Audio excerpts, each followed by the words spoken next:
What's up? I really gotta get better at this whole upload schedule thing. Life's kind of a pain in the ass, but I have a show tomorrow, and if you're watching this video, the show has since passed. I'll have some other videos from the show, both POV footage, and you'll see some stuff later on. But I figured it'd be cool to take you guys with me when I get ready for a show and kind of show you all that goes into it, at least for me. Everybody is very different. She just really wants to be on camera right now.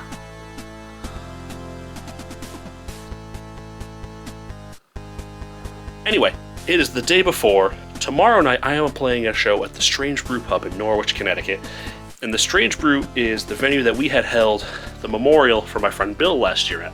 And I every so often play album nights. So yeah, so tomorrow we're playing at the Strange Brew Pub. I'm doing guitar for an album night. We're playing the Homesick album by A Day to Remember. And I've played this album night a couple of times. It's always a ton of fun. If you're seeing this video, I may already have a clip aired. This one's just gonna take a little bit more editing than a full song. So, first things first, I'm gonna do a little bit of practicing before anything, because I need to do that.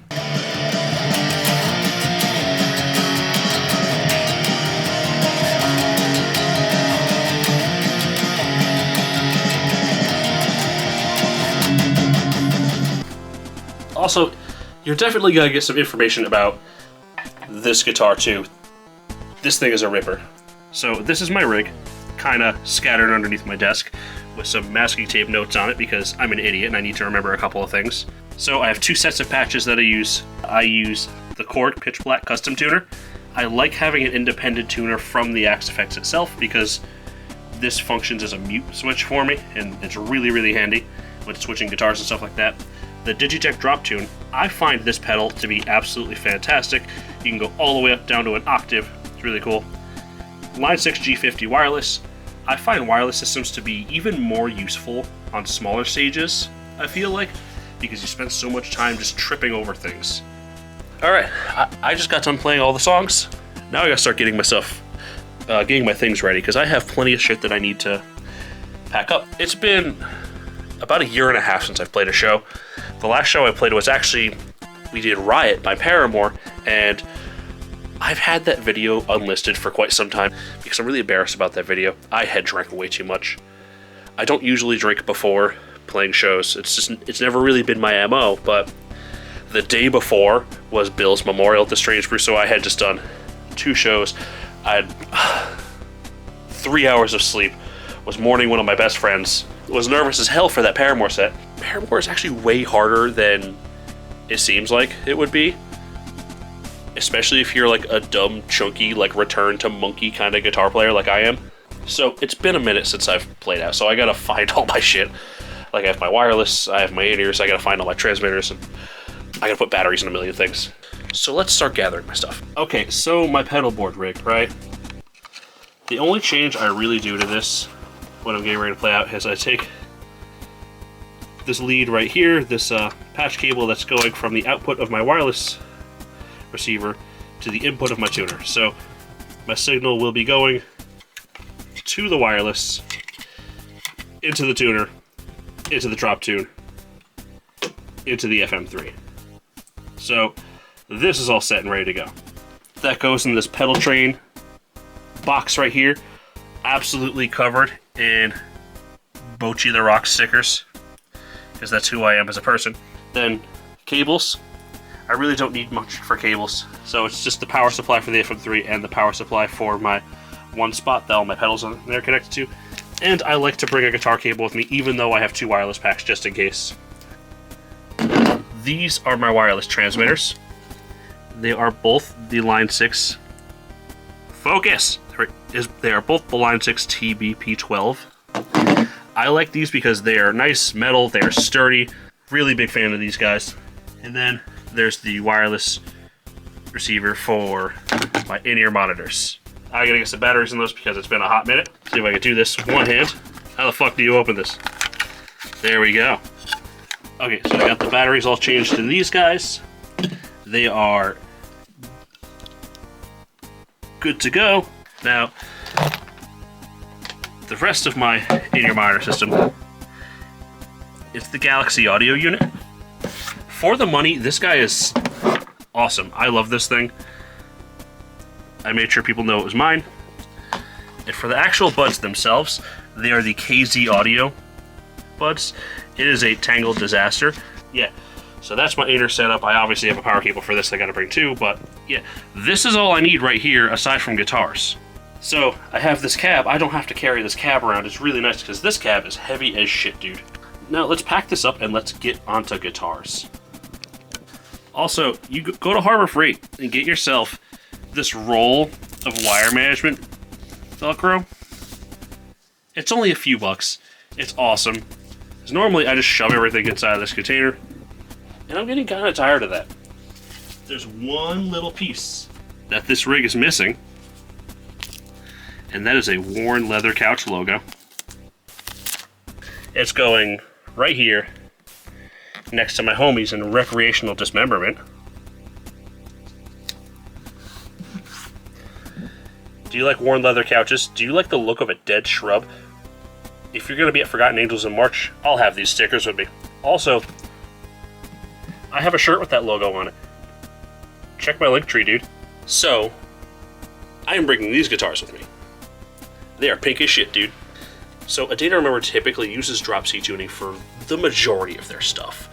This set, it's almost entirely drop C with the exception of like 4 songs, 3 of which are in drop A sharp, 1 is in drop B in the encore set. But, anywho, I'll start with this one. This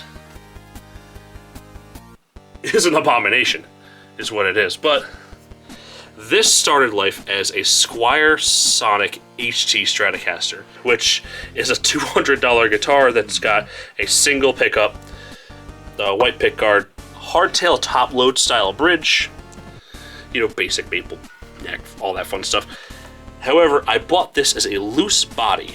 I love pink guitars, so as you can see, it is a string through. I drilled the body to be string through. It has a hip shot bridge, hip shot tuners. There's the elephant in the room of the dark neck on it. It is actually, this neck is completely carbon fiber. I don't know how to pronounce that. So this is made by a company called Klaus?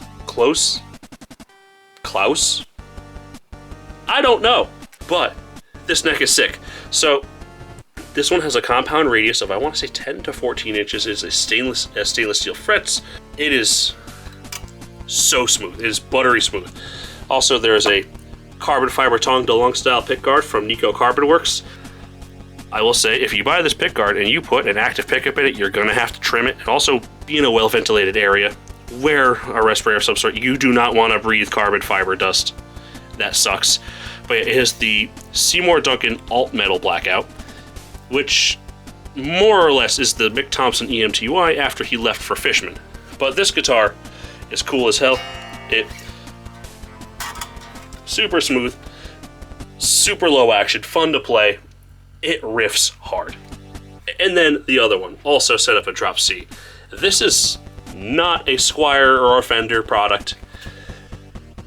This is a Fishbone. I bought this because I wanted one of the Hello Kitty guitars for the meme. This is before, maybe like 2 months ago, when Fender dropped them again, right? So I wanted one of those. My buddy Bill had an old one of these, one of the old Squier ones, and like he played out with it all the time. I was like, oh, I want to make one. I want to put an angry pickup in. The neck is like, okay, the neck is weird because it's gigantic. Also, look at the figuring in that thing, dude. If I can get to focus. Look at the figuring in that neck. It's almost prismatic. Like, it looks really good. And also, like, I like the light pink dot inlays because, like, they kind of hide under certain lighting. It's kind of neat. So, what I did with this one, I threw in an EMG 81 in the bridge. It has a thick boy flat mount bridge. So, I got a set of saddles from Geiger on Amazon. The saddles, not super great, I will be honest. But I also have a set of locking tuners from Geiger, and these have been remarkably solid for the money. Like, I have no complaints with these tuners. So it'll be kind of cool. Like, I plan on playing this one for the Encore set, just to really be able to put the guitar through its paces. But, yeah, so this is the other guitar. So I will obviously pack those up tomorrow because they're going in gig bags. I don't want to leave them in gig bags all night. That's those. Also, things I tend to bring. I throw 2 of these little wristbands on my right arm all the time. You don't really get the irritation from, like, being sweaty and rubbing all over the guitar, right? Also, because I'm up there for like 2 hours, so it's really nice. Yeah, so that's everything that I'm going to bring with me. We'll come back tomorrow where I load everything into my car and actually get down there. The next day. Okay, so it's the next day. And I was talking all that good shit yesterday about double checking and remembering everything when I almost forgot my mini XLR cables. These are for my wireless transmitters for my guitar wireless. The straight one is the factory one that came with my Line 6 wireless receivers. And then this big old beefy one made by Diodario? I don't know. See, it looks like Diodario to me. Fight me. This guy's the one I like to use because it is beefy. And also, it's kind of cool because it has a little mute button on it. So, let's get packed up the rest of the way and get the hell out of here.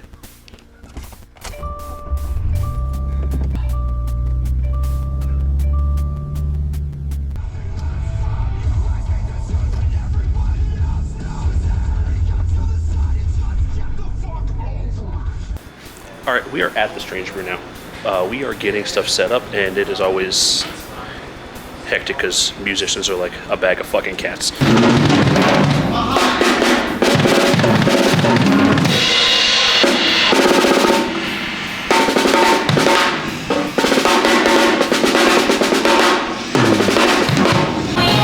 Alright, so we are all sound checked now. Hopefully you guys can hear me over the house music, but we have maybe like another hour or so before we actually go on. So now it's just time to hang out, dude. So this is the setup. All ready to go. Guitars are chilling back here. I like to keep the wireless packs off and the guitars unplugged just to conserve battery before I actually go on. There's my helmet because you're going to see some POV action. And a banana for scale. Dude, this is absolutely fucking wild. Some motherfuckers from the Rap Star Camphouse all showed up here to Connecticut. You got 770, you got fucking Bad Yankee, and their friend Sean. Hi there. Yeah, hell yeah, dude. Fucking awesome. Wake up!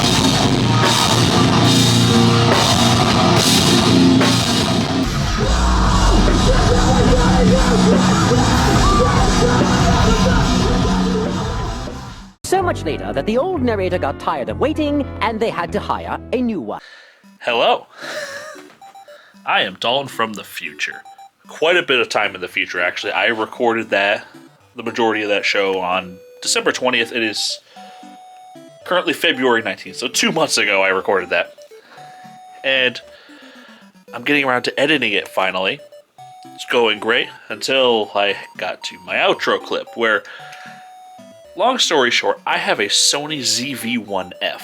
Okay, and right next to the record button on my camera, the Sony ZV-1F, there is a button labeled S and Q, which I believe stands for slow and quiet for whatever reason. So if I accidentally finger bang this button before I go to record anything on this camera, I don't get any audio, and the video is half speed.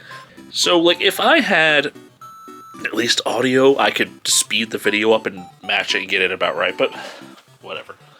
Anyway, anyone that came out to that show literally 2 months ago, thank you. I appreciate it. It was a great time. I loved seeing so many people that I care about. You know, it's so wrong. It's been so long that, like, my room doesn't even look the same as it did when I shot, so I'm a really crappy YouTuber.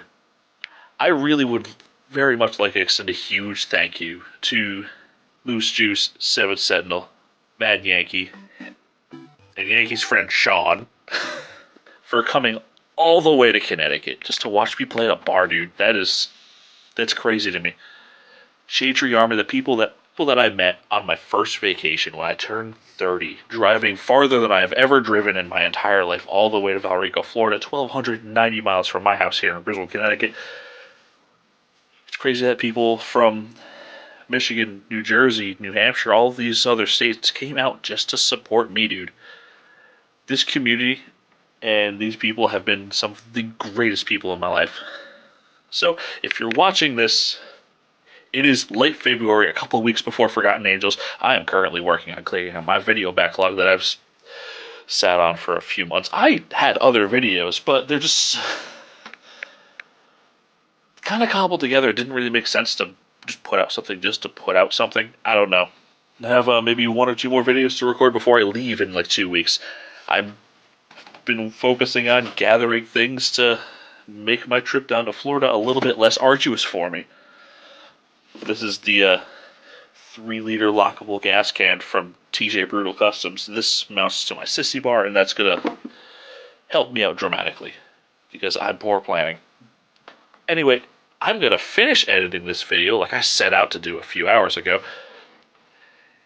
And then I'm going to dig through my shit to get myself ready for Forgotten News. I will see you next time, where I'm probably just going to record myself getting ready to hold myself accountable. But anyway, I will see you next time. You be good or don't. Be terrible. I don't care. You rule. Bye.